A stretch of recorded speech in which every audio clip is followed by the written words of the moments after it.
So let's talk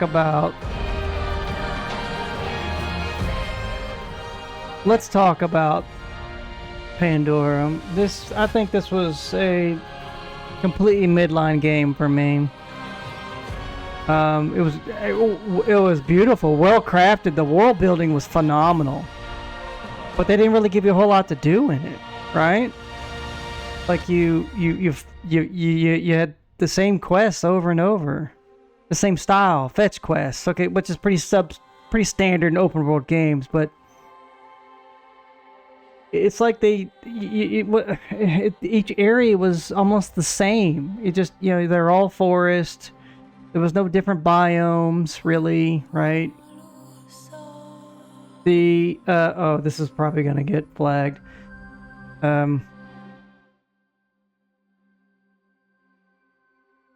There, we'll make it fairly perceptible. I mean, it's graphics are great, gameplay. It really need to be third person, right? With some cover elements to it, because the enemy never missed. Even I saw some of where the ground troops were running, right? The humans, not in the AMPs, were running, and you could see he wasn't aiming, but he was still firing. It was like, come on, man. I mean, I got tired of. I mean, there's so much loot. It's overwhelming. It's almost not. It was nowhere near as bad as Horizon Forbidden West was, but it almost feels like there could have been a progression of you building upon your weapons that you had, right? Your weapon types, and you had your weapon wheel you could choose, right? Rather than having all four, just put it as a weapon wheel, and then you just choose what you want, right? And you only have one gun, but all your other types, and you improve them as you go to each new area. You can improve them so far, right? Then it's maxed. That's what happened in Tomb Raider. Why wouldn't we do that here? It boggles my mind how they put such an emphasis on crafting, but the gathering was such a pain in the ass, because everything was a mini game, but the mini game was, each type was the same, so I'll give them that. Like if it reads, whatever you're going after was the same when you're trying to pick it. So all the mosses pick the same, all the reeds pick the same, that kind of thing. But then you had three, good, better, best. But, it's like, my God, okay. The horses, I felt, once you had the flying critter, what was the point of having the horses? I could care less. I have the flying critter. I want it instead. I don't, I mean, and it was the same three. It's like you shared the same clan favor, right, between all three clans, rather than each clan having its own favor, right? That would have been nice. Each area had its own clan favor instead of sharing it. That just didn't make any sense to me. It just felt like maybe they tried to and couldn't make it happen, or they tested it and didn't want to do it, or they just couldn't figure out how to get it done, or they just didn't want to. Full stop. I mean, it's their game. Do what you want. I mean, you fought the same. Enemy variety was very lackluster. You fought the same enemies, except for the very last guy, who was it was like a combo of a flame unit, a heavy armored unit. Because I flat out wasn't hitting them. Right, it wasn't armored. I just wasn't hitting them. I was going right through them. So the personal guard or whatever. The only thing took him out was the rocket launcher. The rocket launcher just melted him. But it was nutty. Some things worked really well. Some things really didn't. The sliding arrow combat, top notch. The skills, I mean, the lackluster. I mean, some of them made sense, but then you had the ancestor skills, which felt like those should have been the real skills. Kind of made no sense, because some of them were like, oh, hey, you want to take down a chopper? Here's a apex skill. Why would that be an apex skill, to take down a chopper? Just shoot it. Why would I want to do a takedown? Just shoot its rotors. Full stop. If you want to, I'm so flustered. It's just, you know, it's like they purposely made things to drag them out, right? Like he had 3 separate areas, but they had the exact same thing for the contribution. It's like, what? It's just randomized, just stuff. I mean, the whole like several mission drama with the Sarentu and the commentary, the last tribe, it felt forced and just kind of took the pacing of the game and just sent it to a nosedive. I mean, they could have wrapped that up in like 2 missions instead of like the 3 or 4 it was. And I just went off and did something else just to kind of do something else, because it was just like, okay. And anytime you went to, you did some kind of totem, you did some kind of, I guess some kind of memory painting thing, which is, I guess, trippy. I did it a couple of times with the controller. I didn't like it, so I just let it auto-complete.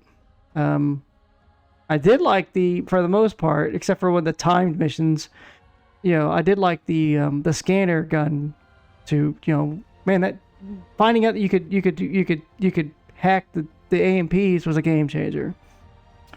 For a game that was trying to stress that you're supposed to be all this stealth was potato.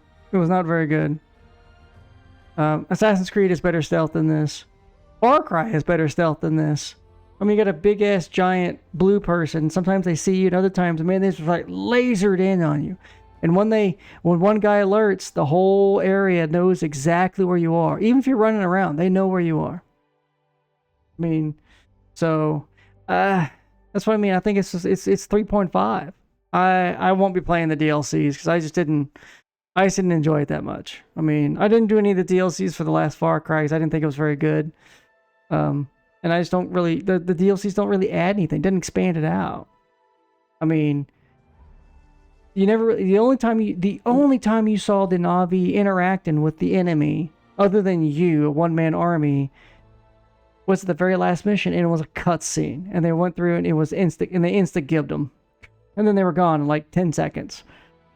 It's like, there was no faction interaction, nothing like that. You didn't see the Na'vi do anything. They didn't hunt. They didn't cook. They didn't see them out in the gathering or anything. They were just sitting there, and then they stood up when you talked to them, maybe. But you didn't see them actively hunting and getting hunting. You saw some of the critters interacting with each other, but not really. It was like they just kind of just, it just felt, well, half baked. And why? And the fact that we couldn't get the Storm Rider for the final mission as your mount, even if it's just for one mission. Come on, man. You can only fight it. That deserves a boo hiss. So yeah, I think this game is a 3.5 out of 5 game. Completely midline. Nothing extraordinary except for the world. Nothing. And sound design, excuse me. Sound design in this was top notch. Voice acting for the most part was top notch. I could have done without all the speeches about how human bad, oil, technology bad, nature good, kumbaya, tree, let's go hug a tree and eat some walnuts. I mean, it's like every time you turn around, it's another speech. But we get it. I mean, after 2 areas, a third area was like enough already. I don't need to hear this anymore. No. The only trophies I have left are going to be or achievements I have left are ones that are collection. There's so much collection stuff. Comic books, that random comic book pages. You you collect audio logs. You collect note logs. You're collecting dolls. You're collecting the items for the contribution. I mean, if it wasn't for going on online, I wouldn't have found some of the stuff to go make the good weapons. I'm just not going to wander. It wouldn't, you know, I mean, that's not my idea of a good time, is just wandering around. Oh, you don't need to pinpoint and go here, dummy. But, you know, it certainly helps. And there's no evil Navi. What? I mean, there were evil animals, right? Supposedly, right? The ferals. Which that felt like that didn't really get resolved. Like, we have all these ferals, so how do you stop them? Well, I wouldn't stop this poaching gambit thing, and then it just kind of just went away. Everybody forgot about them. So, yep, I'll do the cleanup stuff and finish up the trophies. Probably do that tomorrow. But yeah, there definitely is no second game, no playthrough for me. No DLCs. I definitely won't. You know, I would recommend, if anybody, you know, play it on easy, because even then, because the auto targeting of the enemy, that just to me is just bad. I mean, bad. Oh, one last thing just kind of dig the knife in the ribs is please stop doing missions in which you have to fight a giant helicopter. You have to fight a tank, right? Or unlimited enemies. Why? Unlimited enemies is not fun. It doesn't give you anything stress. It just makes the game unfun. And you know, like that one mission, I dropped it down to easy because I just got tired of it. What's the point of having stealth if you're gonna force me to a run and gun situation, which is just stupid. It's just not, like I said, half baked. Anyways, I can go on and on, but there's no point. Like I said, 3.5. Get it on sale, or play it on like PlayStation Plus or Game Pass, or if you have Ubisoft Plus, play it there. Don't buy full price. Get it on sale.